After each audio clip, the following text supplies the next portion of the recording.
néocolonial ou colonial qui est là. Et c'est pourquoi nous battons pour faire comprendre aux Africains que c'est pas parce qu'on a envie de lutter contre quoi que ce soit. Mais le système, par exemple, le franc CFA, c'est d'essence nazie. C'est vraiment le nazisme monétaire. Et si vous me le permettez, peut-être on peut expliquer rapidement. Quand la France était occupée, les Allemands obligeaient, par exemple, à appliquer le nazisme monétaire. Et ce nazisme monétaire se manifestait de trois grandes manières. Première manière, quand les Allemands arrivent, première des choses, ils dévaluent la monnaie locale qu'ils ont trouvée sur place dans le pays vassalisé, comme la France. Exemple, le franc français valait, non, 1 marque allemand était égal à 10 francs français. Quand les Français ont été pris par les Allemands, ils ont dit 1 marque égale désormais 20 francs français. Du coup, ils se sont donné un pouvoir d'achat très élevé. Deuxième méthode, c'est, dans d'autres pays, ils enlèvent purement simplement la monnaie locale et ils mettent une monnaie coloniale. Eux-mêmes, ils contrôlent. C'est-à-dire, c'est une monnaie qu'ils ont inventée. Et à partir de là, ils achètent. Mais ça leur coûtait absolument rien, puisque cette monnaie n'a pas cours légal en Allemagne. C'est ce que la France fait. Le franc CFA pour les Africains, mais il y a aussi le franc le nouveau franc et le franc de l'océan Pacifique, etc. Troisième méthode, c'est ce qu'on appelle les comptes d'opération. À cette époque-là, les Allemands avaient ouvert chez eux, pour des pays contis comme la France, des comptes qu'on appelle le clearing. Et ils obligeaient, par exemple, les Français à dire, bon, apportez-nous pour 7 milliards de pommes de terre. Mais pour que les pommes de terre partent depuis les campagnes françaises et arrivent à Paris pour que ça soit donné aux Allemands, les Allemands obligeaient l'État français vassalisé à payer de sa propre poche les paysans français. Et les 7 milliards, donc, arrivaient et disent, bon, voilà, nous avons reçu le produit. Maintenant, nous allons créditer un compte que nous, Allemands, nous ouvrons chez nous pour vous, les Français. Et ils mettent un signe plus. Et ces 7 milliards de Deutschmark que vous avez chez nous, vous ne pouvez les utiliser que sous deux conditions. Première condition, 1. Importer des produits provenant de l'Allemagne. 2. Avoir l'autorisation de Hitler. Mais Pierre Catala, qui était le ministre de l'économie et des finances, tout comme Pierre Arnoux, qui était le ministre de l'inspecteur des finances, tout comme René Sédio, qui a écrit Le Canard en chair, tout ça, ils sont unanimes pour dire que jamais les Français n'ont utilisé cet argent, parce que, 1, ils ne pouvaient pas importer quoi que ce soit de l'Allemagne, 2, ils ne pouvaient pas avoir l'autorisation de Hitler. Quand la France a été libérée, elle nous a appliqué ce même système, et nous avons encore les comptes d'opération. Mais beaucoup d'Africains ignorent, et ça nous citons avec plaisir Jean Boissonnat, qui est membre du comité monétaire de la Banque centrale de France, qu'on appelle la Banque de France. Ils disent tout simplement, en 1954 seulement, hein, il y a plus de 500 000 Français qui vivaient de ce système-là, et que jamais la France n'a déboursé un seul centime. Mais la France prenait les matières premières gratuitement. Et comme gérer un pays, c'est prévoir. Le général de Gaulle avait vu qu'en donnant l'indépendance politique à des pays africains, on pouvait avoir un éveil de conscience. Donc, il a passé des accords avec les pays africains sous forme de ce qu'on a appelé en 1963 les accords de Yaoundé 1. Non, la France subissait le nazisme monétaire. Et dès qu'elle a été libérée, elle nous a appliqué ce nazisme monétaire. Et les Africains, comme gérer un pays, c'est prévoir. Le général de Gaulle a obligé les Africains à signer des accords qu'on appelle les accords de coopération.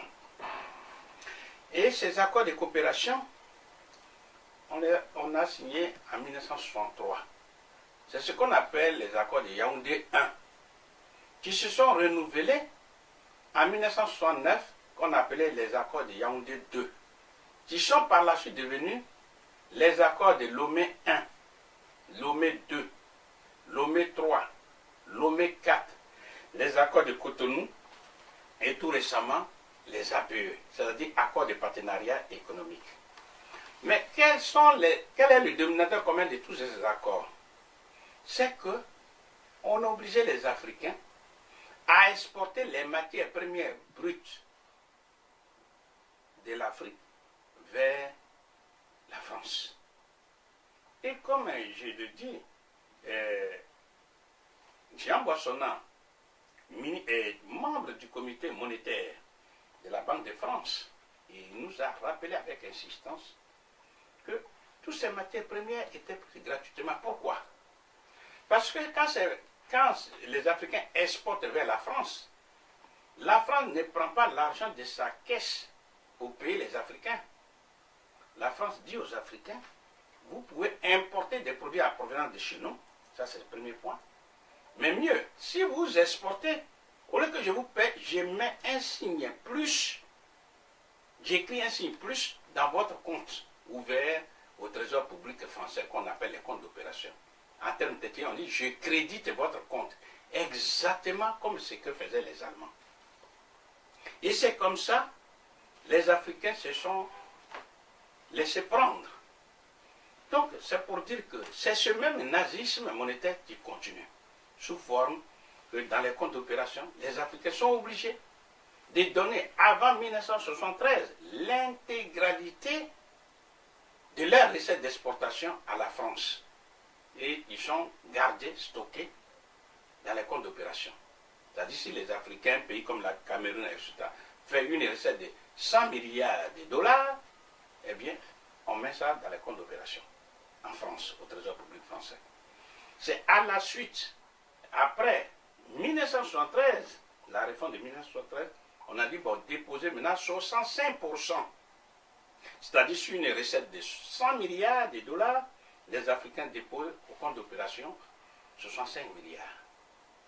Et ils n'ont que 35 milliards.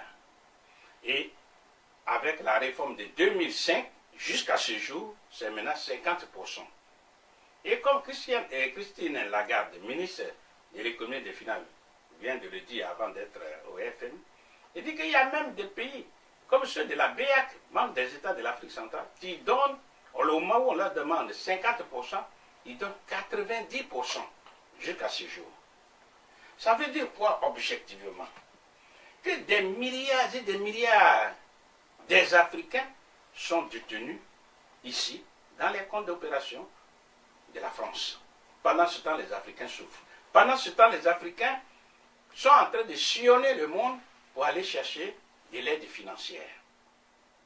Donc, tout ce travail-là, pour revenir à votre question, ça veut dire que ça doit être, tout ce mécanisme doit être dénoncé par les Africains. Surtout ceux qui ont fait des études qu'on appelle les élites. Mais encore faudrait-il que ces élites soient elles-mêmes informées. Or, le franc CFA n'est pas enseigné comme il se doit dans les universités africaines. Et le franc CFA n'est pas non plus enseigné en France. Ça veut dire que ce sont des individus qui prennent le risque d'attaquer ce sujet-là. Car, rappelons-nous, Kwame Tchouchang, qui a été le premier à écrire en 1980, on l'a trouvé mort dans des circonstances mystérieuses. En 1963, Sylvanus Olympio du Togo, il avait quitté pratiquement la zone franc CFA, il avait abandonné. Il devait peut-être proclamer sa monnaie le 15 janvier, mais c'est le 13 janvier 1963 qu'il a été exécuté. Tout récemment, c'est le 5 mai 2011, la Côte d'Ivoire de Gbagbo devrait sortir la monnaie ivoirienne. Dès l'instant où elle avait été renvoyée par la puissance française de la BCEAO, eh bien, le président Gbagbo avait pris la décision de battre la monnaie ivoirienne. Et au plus tard, le 5 mai, cette monnaie devrait sortir. Eh bien, on voit ce qui est arrivé. Le 11 avril, on l'a destitué. C'est pour dire aux Africains que la colonisation, qu'on appelle la néocolonisation, elle est extrêmement violente. Et ce sont les Africains qui doivent prendre conscience que la France n'a jamais véritablement décolonisé. Et c'est en prenant conscience de ça que les Africains peuvent mener de concert la vraie bataille. Et c'est en luttant que, par exemple, ils peuvent se débarrasser de ce nazisme monétaire véhiculé par le franc CFA. La question centrale, c'est de dire, mais si on a notre monnaie, qu'est-ce qu'on peut faire? Nous pouvons dire deux mots dessus rapidement, si vous me le permettez. Eh bien, avoir sa souveraineté monétaire, c'est-à-dire avoir sa propre monnaie, ça veut dire avoir sa propre banque centrale. Lorsque les Africains auront leur propre banque centrale, alors la banque centrale va diriger, va gouverner, va contrôler toutes les banques commerciales où le citoyen lambda peut avoir son compte. Et quand on a toutes les banques commerciales sous le contrôle des Africains, les Africains vont maîtriser tous les circuits financiers. À partir de là seulement, on pourra donner des crédits bancaires à des femmes et à des hommes qui veulent entreprendre. Et si ces Africaines et ces Africains entreprennent, c'est-à-dire créer leur propre entreprise, ça veut dire que des emplois, des millions d'emplois seront créés. Ça veut dire que les matières premières seront transformées en Afrique par les Africains et pour les Africains. Et à partir de là, eh bien, le commerce afro-africain qui est l'avenir de l'Afrique pourra alors voir le jour. Car l'Afrique, c'est 1 milliard de personnes aujourd'hui. Dans 38 ans, ça sera 2 milliards de personnes à nourrir. C'est un vaste marché. Mais encore faudrait-il que les Africains prennent maintenant conscience que leur avenir ne se trouve pas à l'extérieur, que personne ne viendra de l'extérieur pour les développer. Mais c'est eux-mêmes. Et seulement eux-mêmes. Et en faisant ça, eh bien, on connaîtra que l'Afrique va combattre avec efficacité la pauvreté, en satisfaisant leurs 9 besoins primaires, qui sont 1. Manger, c'est-à-dire construire les industries alimentaires. Dormir, c'est-à-dire construire leur propre logement. Et l'Afrique a de l'espace vital. Parce que quand on réunit la Chine et les États-Unis, leur superficie est de loin, mais je dis bien de très loin, inférieure à la superficie de l'Afrique. C'est le continent le plus grand. Donc on a de l'espace vital. À l'intérieur de la maison, il faut y mettre de l'eau potable, accessible à tout le monde. Ensuite, il faut mettre de l'énergie. On peut mettre de l'énergie solaire. Or, c'est l'énergie la plus propre, la plus disponible et la moins coûteuse. Avec l'énergie solaire introduite dans tous les foyers, eh bien, même au village, ils peuvent avoir accès à des commodités. Et après ça, il faut les transports. Les transports collectifs, il faut les développer. Avec les routes à faire. Tout ça, les Africains sont capables de le faire. Ensuite, le 6e besoin, c'est la santé. La santé, ça veut dire tout simplement que le personnel médical doit être déployé, doit être formé et déployé.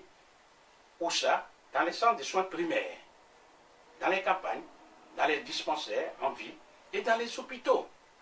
Ensuite, une fois on a fait ça, il faut développer l'enseignement primaire, secondaire et supérieur. Ce sont des bâtiments qu'il faut construire et on y affecte le personnel enseignant. Ce n'est pas si compliqué que ça. Le 7e besoin, c'est tout simplement ce qu'on pourrait appeler le développement des plaisirs simples, pour ne pas dire la culture, le tourisme, etc. C'est le divertissement. Et le 9e, c'est la sécurité.